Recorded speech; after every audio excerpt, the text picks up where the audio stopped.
Hello friends, Hyderabad వచ్చేసామండి. ఇంకా ఇంట్లో ఏమీ చాలా రోజులు అయిపోయింది కదా, 15 డేస్ పైన అయిపోయింది మేము ఊరెళ్ళి. ఇంకా కూరగాయలు ఫ్రూట్స్ ఏమీ లేవని చెప్పేసి మార్కెట్కి వెళ్ళి కూరగాయలు ఫ్రూట్స్ తీసుకొచ్చాను.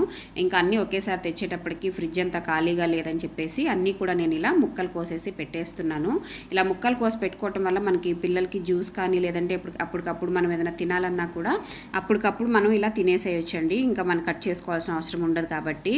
కానీ ఇలా కట్ చేసిన వాటిని 2 డేస్ కన్నా ఎక్కువ ఉంచకూడదండి. అలా ఉంచడం కూడా హెల్దీ కాదు. నేను 1 or 2 డేస్ కోసమే ఇలా కట్ చేస్తాను. నేను ఇంకా 2 డేస్ అయిపోతుంది అనగా ఇక మొత్తం జ్యూస్ వేసి తాగేస్తామన్నమాట. ఇలా కట్ చేసుకోవటం వల్ల ఏంటంటే మనం ఈ తొక్కలు అవి కూడా అంతా ఒకేసారి పారేసుకోవచ్చు. కిచెన్ పద్దాకులు కడుక్కోవటం అదంతా ఉండదు.